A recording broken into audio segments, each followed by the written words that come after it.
Hello and good morning, everyone, to Meta HSE, where we have a hell of a best of three series waiting in the wings for you today. My name is Midnight, and joining me for this glorious experience is the one and only Mendrix. Mate, how are we going today, mate? Good. Very glad that the M&M is back together and I'm ready to see what Melbourne's got to offer. Yeah, and speaking of Melbourne, guys, this is, if you're not already aware, the Victorian Grand Finals for League of Legends here over at Meta HSE. And what a grudge match we have waiting in the wings. On one side, you have Melbourne High School, a team that has historically always done really well in the competition. Whenever I think of Victorian teams, I'm always thinking Melbourne High School is always up there when it comes to the big hitters. But facing off against them is going to be De La Salle. And I think that the fun, interesting part about De La Salle here is the fact that there were two Melbourne High School teams in the competition. Emphasis on the word were, because De La Salle knocked one of them out in the semi-finals. And it goes to show you that sometimes, hey, it does help to have someone else that's a bit of a heavy hitter in your friends group when you think about it. Because really, when it comes down to it, when you've got a few extra friends to help out and a bit of a punch up, everything's going to be going a bit well in that sense of things. And I imagine that's probably going to be one of the cases here coming along. It's like, hey, you picked on my friend, now I'm going to pick on you. That seems to be the situation here. Of course, just a little bit of fun banter, but I'm pretty excited to see again what Melbourne's going to do to perhaps maybe get rid of the grudge, or if De La Salle is going to keep riding that win train all the way to the final, all the way through to that next level, basically. Yeah, well, only one way to find out, and that'll be when we do get into game. But moment before we do that, of course, I do want to thank our sponsors, which is Torrens University, Optus, and MSI. If you're into gaming and esports, make sure to learn about their game design, game programming, 3D design, animations, and graphics and communications design courses for that one there, guys. But with no further ado, we will dive right into the first game of our best of three series. And I'm really interested to see, where do the players lean for, Mendrix? Because you and I have had this conversation a dozen different times. Do you go for what is meta? Do you look at that Aphelios, Thresh, Jinx, Thresh with literally any hyper carry on the planet? Do you look at the likes of the Viego, or do you stick to purely comfort? And based on the world's most annoying kitty cat being hit with a ban list, I'm feeling comfort is definitely the angle that De La Salle are looking to poke at a little bit. I reckon it also is going to be comfort as well. And I think as we talk about this every single time that we do go into Champs League, there's that idea of like, okay, cool, what's our performance levels at? Are they at 100% efficiency of that particular champion?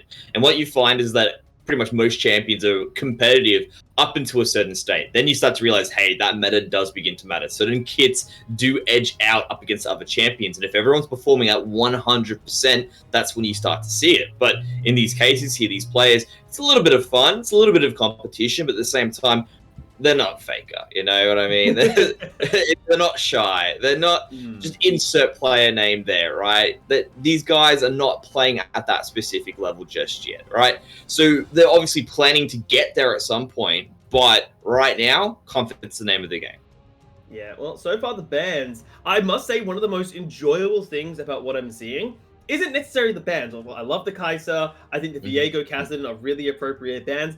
I like how slow the pick ban is, because you can tell that these teams are they've made a list. And much like Santa, they are checking it twice before they say, we're getting rid of this. And I really like the fact that both of these teams are doing it, because it shows that they've done their research. It shows that they're actually showing this other team respect.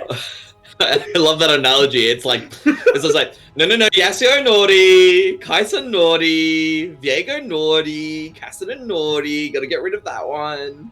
You know what I mean? Like, these guys getting lumps of coal for Christmas and not being allowed to play in Summoner's Rift. So, that's a fantastic analogy that you threw into place there. Thank you. I'm particularly proud of that one. Whereas the Thresh, the Chain Warden has been fallen. I know it might be a surprise for anyone who did get to see the background that I'm currently rocking, which was all of the Thresh skins. But I quite like a good Thresh play. I'm very sad I don't get to witness it here. But the Kennen first pick is a ballsy move, not the likes I would have looked at personally. Thing is, like, Kennen's always been historically a very good flex pick. Because you can run Kennen mid, you can run around top. Hell, you can even run Kennen in the ADC role as well, right? So there's a number of places that Kennen can go. You can probably say, all right, cool, how are we going to play against it? the Riven's a very interesting counter pick into the cannon because you do have the ability to all-in cannon before he has an ability to stack up his Marks of the Storm and then allow you to stun directly afterwards. But the thing is, of course, is that if Cannon's able to keep that distance between Riven, can remain relatively safe and look to edge out in the long term, and especially because of Cannon's ability to just completely decimate team fights in that late game stage. It's going to be very impressive to see if Daiki is the one piloting it or if it's going to be Zenit, and I hope it is going to be a Cannon up against Riven on the top side, purely because that's always such an interesting matchup to watch. It's very explosive. Yeah, it's going to really put the precedence onto Wee James here, which is, of course, hovering on top of the Riven right now, to play aggressive, so aggressive that you make it work. And I've seen so many players attempt these super aggressive plays, and if you don't execute it correctly, it falls apart on you. So I really hope that they can perform well on that champion there. Raymond locking in the Graves. Very good jungler right now. Any of these junglers that can, you know, scrap and sort of throw down for 30 seconds, then walk away unscathed. Graves is one of them. Volibear, obviously, another one of these really annoying junglers to deal with. Mm-hmm. And then the first water, Alistar. So this is the thing I just want to take into account here as well, is that really everything is still up in the air. Specifically looking, you know, Volibear Graves can still be in the top lane. Graves has been being played in mid and top as well recently. You also have to take into account that Riven could possibly be flexed into the mid lane as well. If you do decide to pick up an assassin like the Zed, like something like that, Riven is able to perform pretty damn well there. So there's definitely a little bit up in the arms here for most of these teams. I don't think we haven't really settled on what lane assignments they're going to get. So I'm going to be interested to see what does come up next. The only thing that really is sort of settled into place, Alistar and Lilia, expecting the Alistar obviously in support, the Lilia in jungle. But even then, Lilia's been seen sometimes in lane as well now recently, after they decided to sort of change her up a little bit and make it so she's more fast to clear orientated instead of having that sort of ganking potential instead. So different little things coming across here. It'll be interesting to see what the teams decide to do with their flex picks. Yeah, let's say with that likes of the Lilia, I have seen so many Lilia tops recently, it would make your head spin. Mm-hmm. The reason is I got a mate of mine who's getting into League of Legends. Like his account level's like level 50 or something like that. He's still learning. Oh yeah, he's there. He's gotten through that point where, okay, now I've actually died enough times to good players to know what I need to start doing.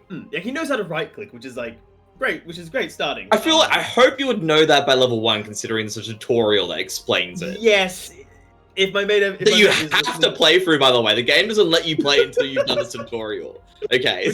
Have you seen the new tutorial compared to the old one? The old one was absolutely the old one was like, it's like here's a light, go. You're like, what? Like, what's happening? I don't Thorn Mail on Ash. I remember that. Yeah, that was I remember that. It's like, yeah, it's like, look, you should build Thorn Mail. It's a pretty good protection item. It reflects damage. It does a number of things. But I'm an ADC. Build the damn Thorn Mail, okay?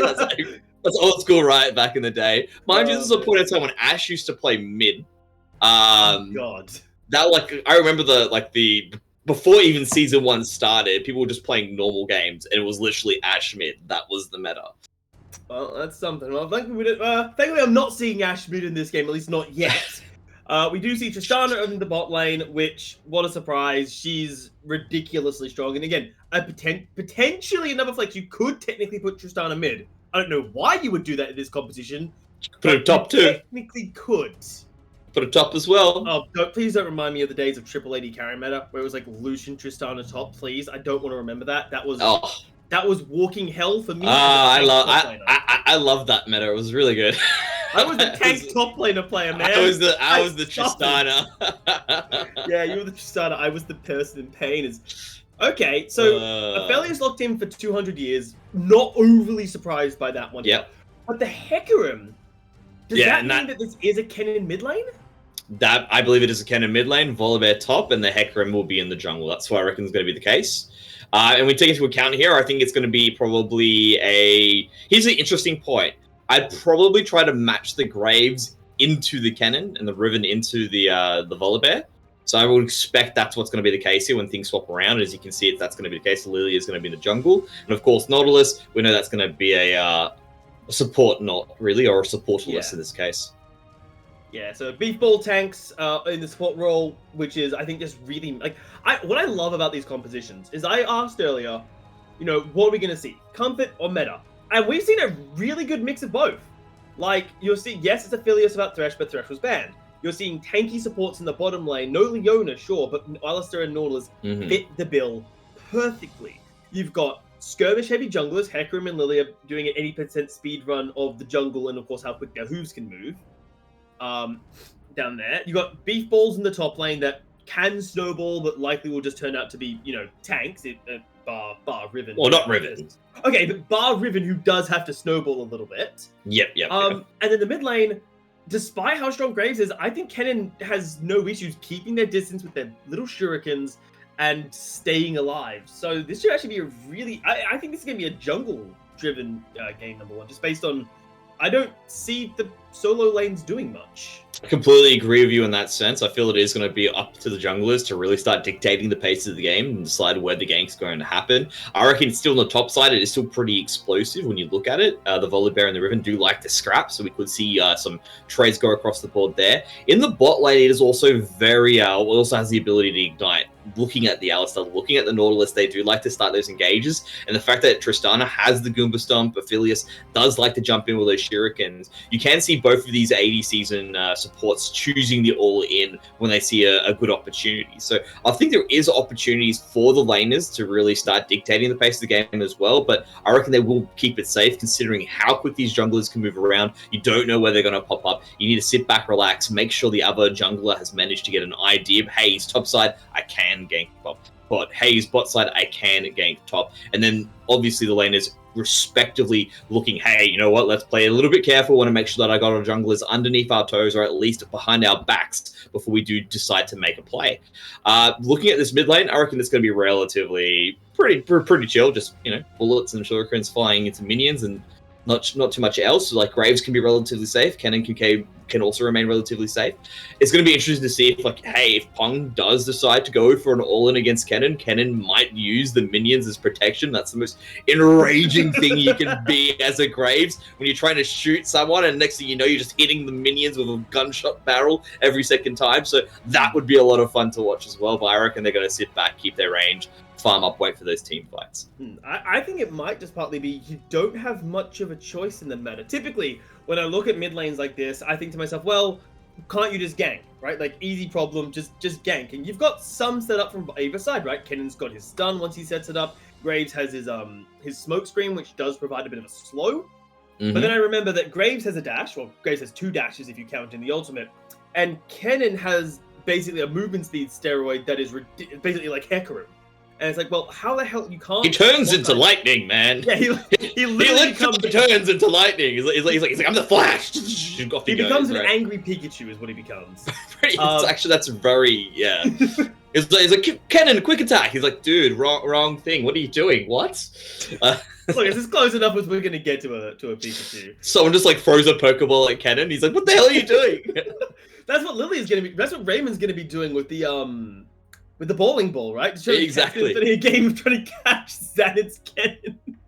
It's like 20 minutes into the game. He's just spent the whole game camping mid. It seems like, guys, what are you doing? But he's like, oh, sorry, I thought I was playing like the new Pokemon game. Sorry, I thought this was the sequel to Sword Shield. Sorry, guys. Could you imagine that? It's just kind of like, hey, Graves, look, it's a Kennen. Gotta catch it. It's like, what? I'm not a Pokemon. What are you doing? Just like throws the ball straight at him, hits him in the head. Because like, what are you doing? It didn't work. And then you just see Graves, you gotta weaken it first. Graves like loads up the smoke screen in his shotgun, like, don't worry, I'll do it for you, buddy. I got this. Oh, man. That'd be brilliant. Oh, man. I really hope that it's just a hard camp mid now, just so we can get that one. But unfortunately, guys, there will be a short little break, less than a minute, as we do sync up. And then when we come back, it will be time for game number 1 here over at Meta HSE between De La Salle and Melbourne High School.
And it is showtime for a best of 3 series for the ages. Will Melbourne High School avenge their fallen brethren, or will De La Salle get away with the cheekiest of double kills? Well, Melbourne don't look happy about it.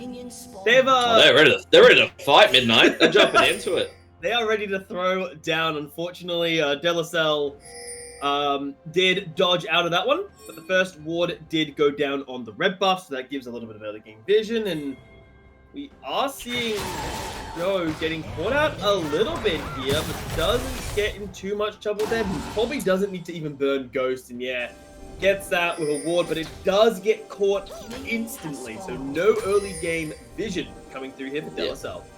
Melbourne High School doing their best impression of kids running out of class, running straight to the handball courts and dropping their bags down to claim that they're going to have this. And what they do is they don't just claim 1 court, right? They claim 2 courts. That's what what they want to do is have like an 8-way across, right? So they can have, a number of friends, because they're a group of like 20 people that are playing. So they want to have at least 8 going across to it. And basically that's what they're saying. Just running in, as you can see, like, hey, look, if you want to take the bottom side jungle, that's fine. We'll just take the other court there. That's what De La Salle is saying. And immediately you can just see it. They're like, no, we need both. And that's why they ran back to the top side to force out Yoshiki there. So a lot of good fun they're coming across there from the teams, I must admit. Yeah, it's a good start, and it shows that these teams have a pretty good idea of role, especially for the likes of Melbourne High School. They've come in with the game plan, right? Obviously, their sister team did suffer, and I like to think that they're using that experience as a, hey, we know how you want to play this game, so we're going to be a little bit more prepared for you. Now, specifically, I'm really interested because obviously they know that Jasuki started on the bottom side on the second room. They know that he's probably on Raptors right about now because, well, Raymond would be timing it, hopefully. So what do they do with this information? Like, do they use this information to say, hey, bot side camp, let's go? I think that's really hard to say, because when you look at it here, you know that means Yoshiki wants to path towards the top side to basically keep clearing. And at the same time, when you've got a Tristana, that means that they're going to be able to push out faster than Aphelios. Aphelios doesn't really have that wave clear until roughly around that level 5 mark, or at least level 4, to start really being able to push back against the Tristana. I reckon what they're going to be looking to do here is just to do a fast clear and then look to move towards that mid lane. As you can see here as well, the Volibear has a little bit of an extra pushing advantage thanks to that passive as well. So that means that things are really in an awkward position to find a gank, because both of their pushing laners are actually going to be on the sides that they'll be ending their initial jungle clear. So I reckon everything's going to start sort of moving towards the scuttles, moving towards what's going to be, of course, the mid lane. And as you can see, they're basically going to be able to have their scuttles on the respective side of where the pressure is or that lane priority is. So really at the moment, I don't expect too much to happen. It's really going to be down to the solo laners to really push something off at this point, or perhaps if there's going to be a quick deviation from looking at those scuttles and going for a quick gank, it seems to be Raymond looking for that gank first. Yeah, well... I think he's just plowing around, getting some vision, but look at Yoon on this Nautilus roaming up as well, which I would love the idea of if Xanadu wasn't shoved under turret, because obviously it's impossible to gank while someone is shoved under turret. Instead, while some nice damage is coming out of Bacon here, there's one little problem with Graves, and it's the same problem that Tristana brings to the table. Freezing on these champions is near impossible, because Graves has a buckshot, and Tristana, whenever she kills a minion and has at least one E, you go on the horse. Never mind, he's running. He's like, oh, I wonder what's going on around here. Sees the, giant man with an anchor rocket. He's like, okay, I need to get the hell out of Dodge now. Yeah, exactly. It's just, you can just tell me, like, I can see them going, hey, he's in here. Not like, and also like, I don't care, I'm walking across the lanes. And it's like, what the hell is that thing doing here? Right? He's just like coming across, and then he's like, the other side's like, yep, that's my cue to leave. Speaking of which, Raymond's looking for something, and I don't think he's going to be able to find it. The bowling ball missed there. Daikai is very well aware that the Lilia is poking around, and not only is it going to be an arduous journey because this is a tanky bear right here. And Lilia doesn't exactly have the greatest amount of damage. The setup from James isn't going to be brilliant either, right? I think Riven isn't the strongest when she's at this current space. It's strongest when she recalls early and grabs herself something like a Caulfield's Warhammer or something to give, that 10% CDR that Rivens just eat up like noodles at 3 a.m. Right? Yeah, she really is typically strongest when she gets those 10% buff components. See, I've seen a number of Rivens like to go for a Caulfields, then pick up, the gem afterwards as well, and then after that follow through with just a number of different things to just give her like 10%, 10%, 10% very cheaply. Speaking of which, Raymond's here though, and they're jumping on Daiki. Yeah, getting some nice damage down. James taking low, but not low enough as Raymond will be securing first blood here for Melbourne High School. Yeah, there's a ward down, so I'm a bit confused as to why Daiki didn't move too quickly there. I think really it was just really well led by James to sit back, relax, take a few clutch shots, sort of just coax Daiki in that little bit of time softly, and Raymond was just waiting there. Like Daiki was like, all right, I'm gonna come in. James was like, come on, come a little closer, and with Raymond being patient, waiting around, not wanting to run back to that bottom side of the map to immediately get that jungle quicker there. As you can see, there's two camps that have just been waiting for Raymond this entire time, is able to net that first kill for Melbourne High. Also, I got it right. Yeah, you got it right. For Melbourne High. You're still relevant, mate. You got this. Yes. Don't worry. I'm just thinking, I'm like, is it Melbourne High as a deal? So I can't remember. Yeah, Melbourne High. There, Melbourne High's red.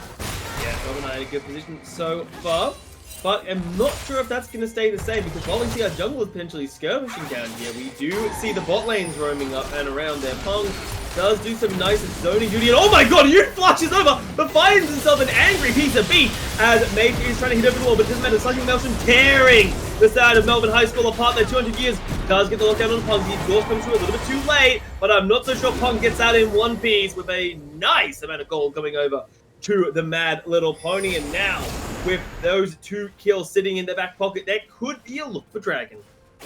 Everything was beginning to look pretty good there for Melbourne High as well, as they managed to get a few pot shots onto Zenit as DLSL was coming in. But at the same time, also as Yusiki managed to get out, as you can see, that basically forced the hand of Melbourne High to come in, specifically at Uni, who was trying to catch the retreating Yusiki, and then also the retreating Zenit off the back of that. And a lot of things just really went wrong there immediately, because you look at it, hey, you're in close corridors, you want to jump in and make something happen. They had the protection from Rage Rider, allowed Zenit to come back in again, once again, directly after the fact, forced the fact that he's got the ultimate in close corridors. That's exactly where Kennen exceeds in most cases, or excels in most scenarios, and they ended up netting a 2-for-1 trade here for De La Salle. Yeah, and that's kind of why it started so even, but unfortunately just sort of went against like Melbourne High School. Is in a choke point against a Kennen? No, just don't. It's not worth it. Like, I appreciate the desire to fight off, especially to try and, assist out your team, but just no. Like, there's so many ways there's just no justification. There's just no reason why. You sound like a teacher that's berating their students when they decided to come in a little bit late, when they start like stamping their feet as they're walking up the stairs after they finish recess. They're just a bit tired. They can't really, control the level of the, the weight of their legs as they're beginning to move up. Like, there's all these things that's happening, going wrong. The teacher's just like, there's no reason for you to be doing like this. Speaking of which, there's reason to jump on Pung. Oh. Wait, not much to do. Level 6 to level 5 here. Rage isn't going to go down anytime soon there. Moonlight Visual is available there. Finally using the Inferno, but I'm not sure it's going to matter there. But a beautiful switch to the side there. Not going to get taken down. 200 years does exactly that. Yeah, you could really see that there was a fantastic commitments from both of those bot laners to actually jump in and force that fight. They realized that both of them have an excellent all-in and decided to make that happen. But the big thing that wasn't taken into account, well, never mind Yosik is ganking with James. Yeah, James is, I don't really see how James gets out of here alive. Does use that ultimate to buy a little bit of time there, but he's going to get dived on there. The flash of safety, but the lightning from above is just a cool afterthought for the kill. Yeah, just looking at Wee James running into it and then like the lightning coming down. It's like, God, take me at this particular moment. But look, I want to go back to what happened in the bot lane there. Both credit to the bot laners in terms of what they did. Really committed for the fact that they know they got all-in champions. But again, the thing that wasn't really taken into account here, of course, is that, hey, 200 years and Rage Rider forced that. More than happy to take that fight, because even though they may even out and the all-ins begin against each other, we're not evening out on the minions. The extra support was just too much from Mayfi and for Uni to handle in that scenario, and that does mean that they are going to fall down in the end. I also think that Yoon not having access to that Nautilus ultimate may have had a bit of a a contributing factor, right? Because Rage Rider obviously has the Unbreakable Will, basically becomes an unstoppable meat shield of a support there. While the Nautilus is good, the knockup is just so useful. I would have loved to be able to see that. Unfortunately, obviously wasn't there, and now we're seeing a play in of itself as, Rage Rider does flush out from his own damn jungle, just to be safe. I mean, very interesting there. Nice trap that was set down by Melbourne High School, but in the end, not going to really pay the dividends they want in that scenario. I think a lot of it does come down to the fact there that for a second I thought they were trying to herd the cow. I think that's literally what they were trying to do. Just, look, listen to me, okay? You should be in the pen right now, Alistair. And he's like, but I'm a humanoid. No, Alistair, get back in the pen. So he was forced to use a flash there. And really, when I look at it here, Melbourne High School need to start making these plays because they are starting to fall behind. They're starting to fall behind the edge here. You do need to sort of cheat out a little bit of tempo and force things that seem a little bit unorthodox to make it happen. Zenith still loves to just jump in onto Punk here, and you can tell we're starting to force it out as well. We're starting to edge out in these trades. Yeah, and this cannon, I was a bit critical of. I think it's fair to say when I first saw it locked in there, I was expecting it to be... Why? Oh, I'm not a fan of Cannon, actually. Cannon is one of these champions that... I think you just have nightmares against versing Cannon. I may or may not have nightmares about versing Cannon. But so you wake up in the middle of the night with a cold sweat. Cannon! Oh gosh, there was a reason why I never took Pikachu when I played Pokemon as a kid either, right? Like, just lightning... Me and electric types have never really gotten along. You're a fire type, aren't you? Of course I was. Like, I played the original Blue, where picking Charmander was the worst idea possible, and I still did it every time because I love being a fire type. There you go. You know, some things are just, some things you just don't know about yourself. This show we're going to charge off, obviously. That's a nice turret gold given over.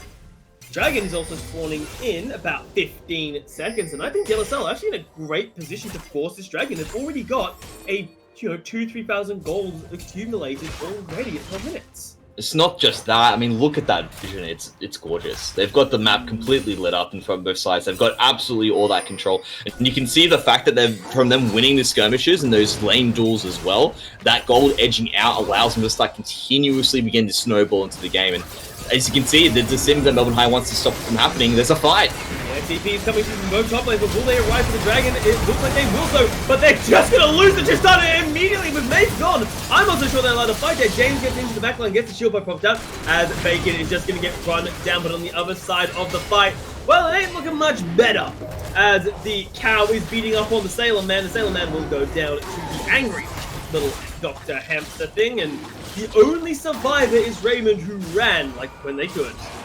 Yeah, and this is definitely a bit of an overreach coming here from Melbourne High. And the reason for that is that they still don't have any completed items. They're still basically working on components. Just now, did the Graves actually finish the Eclipse there? Whereas on the flip side of things, when you look at 200 Years, has that Immortal Shield, though. A number of other items also beginning to be coming to completion. That Hex Tech Alternator as well. They're just too far ahead. If you are going to take these fights in the Dragon against those neutral objectives, you need to at least have your first power spikes so that you can be competitive. Because if you're walking into a fight where the player just has a bigger gun, that was the scenario here for Melbourne High School, things are going to turn out horribly. As you can tell, that is the case there with the fact that they've picked up another Dragon. The gold lead has exploded even further, now 3K. Things are starting to get a bit more unmanageable now for Melbourne High School. They really do need to slow this down, look to farm up, and look to find trap like they were doing earlier against DLSL. If they can set some traps up, get some of those bounty golds injected into their team,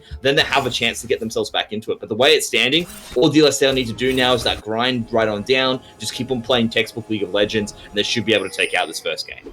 Yeah, it's looking good for them so far, and they obviously have, as you said, some clear ways to continue what is working out for them. But Melbourne High School still have their openings, right?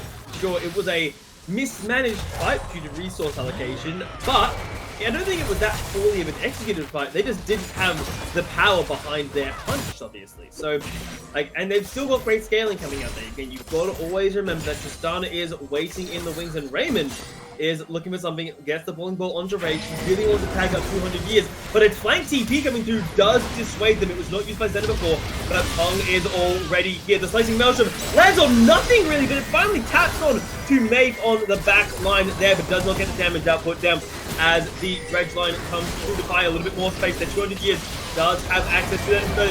So careful as, oh, yo, jumps in from the back line. An angry horse off to the races as Melbourne High School's gank attempt explodes in their faces.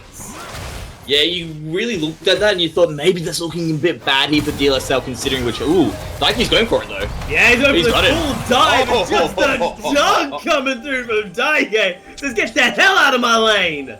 Oh, Yoshiki's looking for Raymond. He's got him.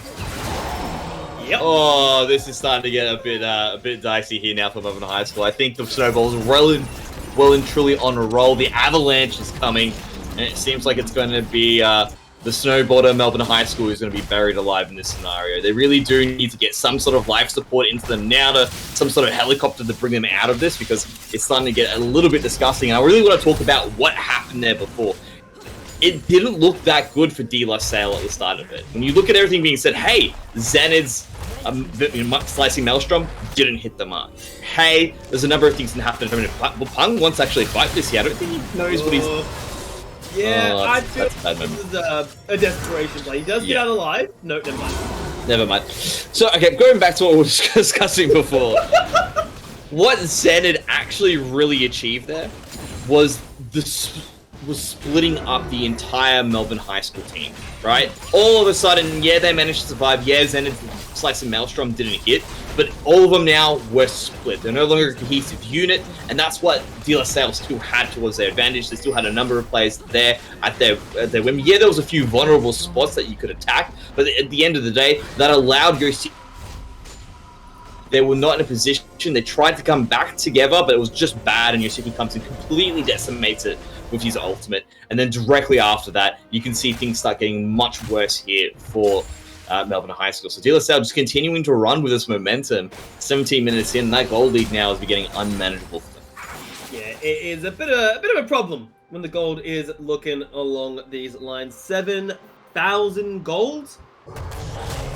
Yeah, this is what happens when you're at 7,000 gold deficit. Oh my god, Daiki. Your jungle Pung should die here. And actually, Maeve comes in for a flank there. A really nice sleep coming in from Raymond as well. Daiki taken down low, will get taken down. And a nice little bit of shutdown goal given over to Raymond, who I think will use that to be able to finally buy themselves a mid there.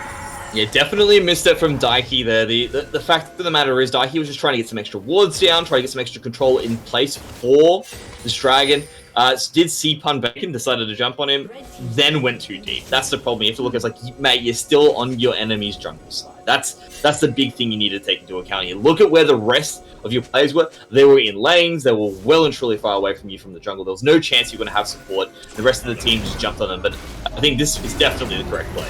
Yeah, speaking of getting jumped on, Maeve is just going to get run down. No escape from that one there, and even Yoon is just going to get cut down. And it's really unfortunate because I felt like Melbourne High School would sort of posture and say, hey, maybe we can contest the dragon, but maybe we just give it up. But I'm not sure that Maeve and Yoon got that message, and now they go down. Dragon number 3, as was expected, is going to be given over to like De La Salle.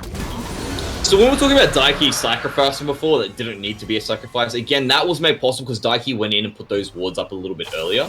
And the other thing that came through effect is because of the commanding performance coming here from the bot lane of De La Salle. Obviously, you can see that bot tower is already down. The fact that they had so much control over this dragon means that we're easily able to set up, just walk in and fight some kills. And that seems to be the case now. They've just got too much map control. As you can see, they continue to take tower after tower, continuing to just force out Melbourne High School from their jungle, and they're continuing to gobble up those resources. And every passing minute, there is no match for match on resources. You can see it's beginning to get further and further ahead. Yeah, it's still at 7k now in terms of that being said, but you can see they're beginning to eat up these resources. They still have to have those minions bounce back as well. And when that happens, I think things are going to get really dicey here again.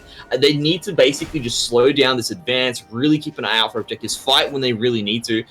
And they've sort of run out of free lives here, purely because the air drake, look at that. You got three drakes already picked up here now. You have to fight for the 4th one. Or if you really want to, you're going to look to have to trade out the Baron. All of the choices, all of the options really are in De La Salle's book right now.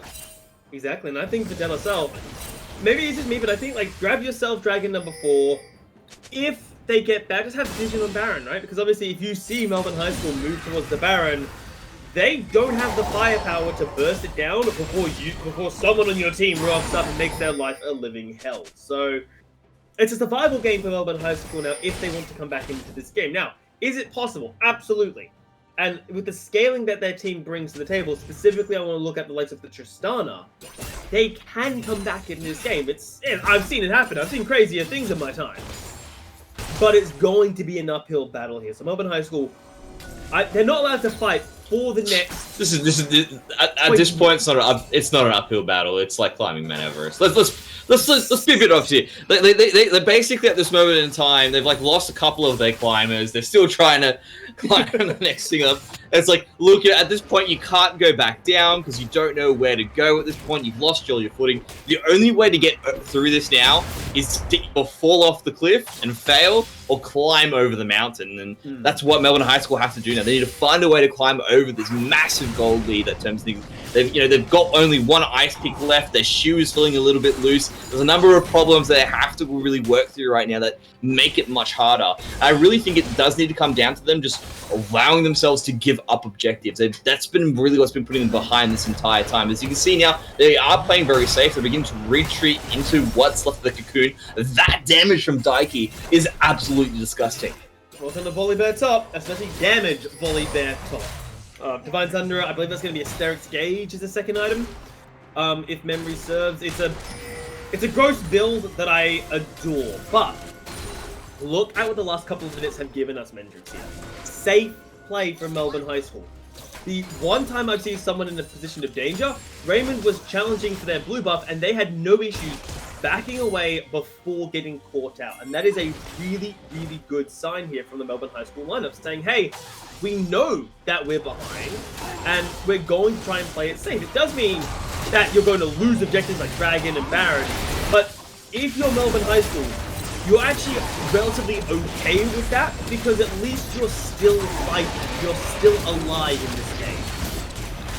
It really does come down to waiting for a mistake here now from De La Salle. You're waiting for someone to overextend that, like Daiki did a little bit earlier when dropping down the wards. You're waiting for someone to come in and perhaps dive on a turret they shouldn't dive in an initial siege or push. And from getting that one extra member down, you're then able to jump off that 5v4 strong and then be able to start turning this game around. So a lot of it is sort of hinged on De La Salle making a mistake.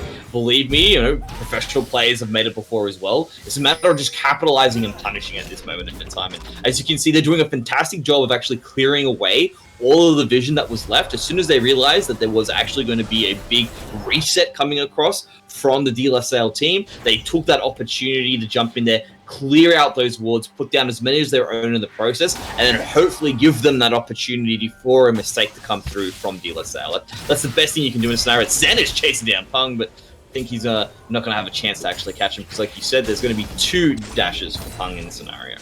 Yeah, playing it nice and safe there, but 2-level difference is making Xander feel quite happy. 14 to the level 12 of his lane opponent, and even in the jungle, bit of a level difference as well, which has shown where the areas that Melbourne High School have struggled a little bit, I think it's fair to say, in the stages of this game now. The Cloud Soul will be given over, and I think this is the right call, right? It's not like an Infernal Soul that means you can't teamfight anymore, or an Ocean Soul which means you can't skirmish. It just means you have to be a little bit more aware that Kennen, after he ults, can ult again. And there's not many of these ultimates that it gets thrown out just on a whim, right? Like, you don't exactly... Hecarim as well, let's be honest. Yeah, true. But now here comes the real challenge. Against Baron, how little can you lose in this situation? Do you just have to give up maybe a couple turrets? If you only have to give up like a turret and maybe an inhibitor, I actually don't think it's that bad. But if you lose like 2 inhibitors, then we've got a little bit of a problem going on. Yeah, it's all about really loss mitigation at this point now as well, and that's an excellent point that you highlight. The idea of, okay, cool, if it's just an inhibitor, if it's just a tower, that's fine. As you can see, they are backing away. They don't want to take on the fight. I feel like if they do want to take a fight, it's going to be between the two, their 2 towers at the Nexus. I don't think that that's going to be the trap that falls into here for Salle. As you can see, they're wisely backing away, and rather than trying to push straight for that win, they're just going to use this Baron power play, continue to peel away at every single defense possible, and then once they do have pretty much all the Nexuses down, all the Nexuses, all the inhibitors down, they'll then push towards that Nexus directly afterwards. I think it's really going to be that scenario of them just peeling away those 2 inhibitors at minimum, and then looking for the neck afterwards. Yeah, and for Salle, this is how you do it, right? Get rid of all the inhibitors. I think after you take this, if you do succeed in taking this inhibitor, no issues, back away, and then just head top lane, right? Do all of it. But there is every chance that it does become a fight. Talking about a fight there, Yo is feeling it as they dive in through to the backline here, but they didn't really find anybody. This could be a disaster as BJ dives into the backline. This could be the overset they were looking for, Mendy, as they are starting to come through, but that slicing Maelstrom slices Melbourne High School apart. The 10k gold difference, just too much despite such a heavily committed dive, but they're still alive for now. Still 3 for 3, considering the situation here. They still have an ability to fight back, as you can see. Mayfair's coming back into as well. Yoon's looking for the hook. If he can find it, that could possibly start a fight as well. And you also do have Pung back in the background, but everything said and done, it's still a success run for Salle. They managed to get those 2 inhibitors, and really is off the back of Yoshiki forcing a fight. It was messy, don't get me wrong. He probably could have cleanly taken it without needing to look for that fight. But I think really when you look at it there, they're looking for an opportunity to either, A, you know what, we win this fight, we win the game, or we go even and we still manage to get this inhibitor. So overall, it's a win-win for Salle. I mean, that looked good for them there. 10k gold advantage, of course, the soul in their back pocket. And after securing themselves 2 inhibitors, they only have 1 lane that they actually need to push down, which is obviously the top lane. So they are in a really, arguably unstoppable position at this point, where Melbourne High School have to play the next 30 minutes of this game perfectly. 1 mistake, 1 person getting caught out of position, 1 person getting engaged on when they can't afford to be, and unfortunately for Melbourne High School, that'll be a wrap for the first game in our best of 3 series here. And based on what we're seeing, you could even just see, you know, Yasuki just going for a wild force, and it might not even be a necessary mistake other than maybe being a step too close, and that's a hell of a hard punishment. Exactly, and you can really see why now it becomes so hard to actually find an opportunity to get back into the game. As you can see, they're jumping on a wee James here. I think, of course, the Riven's very slippery and will get away. But the thing is that now that you're spending so much of your resource and time managing the lanes from the super minions, it makes it harder for you to get back in and clear away your enemy's vision, regain control of the jungle, and then look for opportunities, which then opens up for more opportunities like Yoon dying here. Yeah, Yoon just getting caught out here, unfortunately. Trying to save the tier 2, but never mind. doesn't even die, actually. The rest of the team does come in for the save here. But will that still be enough? 2 items on our main AD damage dealers of Pung and Mace, but I'm not sure if 2 is enough when you compare it to the 3 items sitting on the 4 members of Salle. But Salle backing away for now. Baron is spawning in 15 seconds. Nothing stops Salle from just taking Baron and coming back top lane in 2 minutes. Because yes, while Melbourne High School will get an abundance of farm, I'm not so sure an abundance of farm is enough to save what is a very elite ship. So this is the thing you need to take into account as well with super minions. Typically what they do bring over the length of time is actually roughly around 2,000 gold extra per lane against your opponent that you don't really take into account for. They're actually a catch-up mechanic for your opponent. It's really on you to use the momentum and the advantage of the super minions to clear up, obviously, all the objectives, get yourself the Baron, get yourself the Dragons, and remain ahead of them. Because if you're not using that extra fact that these minions are bringing in basically influxes of gold, because you're no longer in that lane pushing, you're no longer in that lane getting the experience. That's the big thing you need to take into account here. The super minions are killing that for you, which means when they do eventually funnel into your opponent, that's experience that you're missing out on, that's gold that you're missing out on as well. So you really do need to be proactive on the map when you do clear away all these inhibitors. Otherwise, you can actually face yourself with a scenario where, hey, all of a sudden the team has catched up. Where did they get an extra 6,000 gold?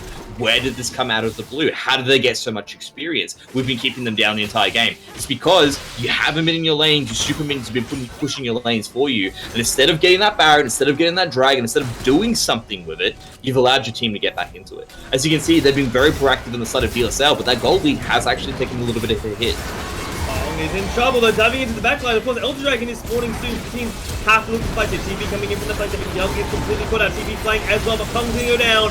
And Melbourne High School are just getting run over. They waited until the last possible moment, but unfortunately, it was just not enough. Too much of a gold differential, and De La Salle will take the first game in our best of 3 series. And you could tell Melbourne High School realized they needed to fight, and they're like, everything that came down to that was the fact that, hey, when they've got the Elder Drake, when they've got the Baron, they're going to look for the fight. And that was illustrated by Yosuke in the initial dive beforehand. They said, you know what, they're not afraid to actually take their advantage and then throw it on the table and try to make something happen. Perhaps, yes, there's a possibility you're going to throw it away, but the fact of the matter is when you've got a Baron, when you've got a Dragon and that gold lead, and the fact that you've got a team that's willing to force a fight, you're guaranteed to lose once all those 3 things come into play. So they had to take a fight before all of them leave. Obviously, in the end, though, that gold lead was just too much, and De La Salle come out on top. Yeah, and looking good for the start of the Victorian Grand Finals here over at Meta HSE. Obviously, it is a best of 3 series.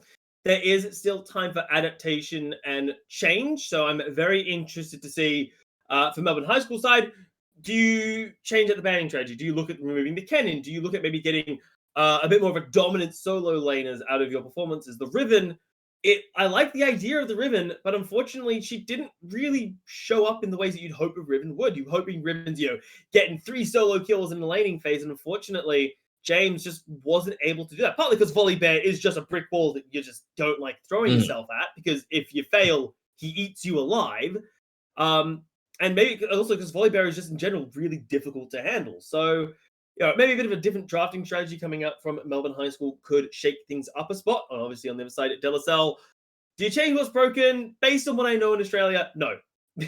Look, I would say no, to be honest. I wouldn't change up what they're doing. I think they just need to change their execution purely because they're very feast or famine. When I look at Melbourne High School, they were taking fights and looking for objectives that they just shouldn't have been taking for it, because at that point, again, they were just down on items, or perhaps they were down on gold, and they just exacerbated the problem that little bit further. It's completely fine to give a Dragon, give a tower, give something, wait until you've got an initial power spike, then look for the fight directly afterwards.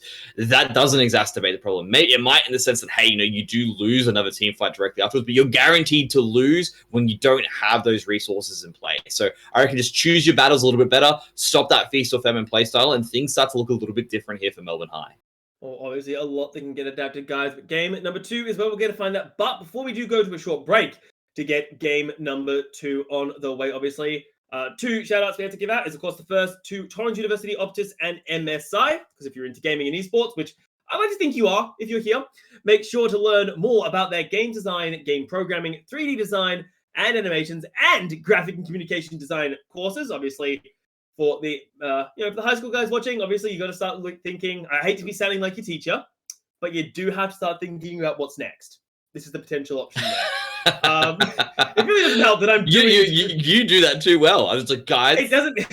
things are coming up, all right? You need to be ready for it. You have to be on point. Can you tell that I'm a teacher, Mendrix? Yes, I can. I can tell that. I just need to work that one out. And obviously, the other part, guys, is our sponsor, Billy Blue College of Design at Torrens University.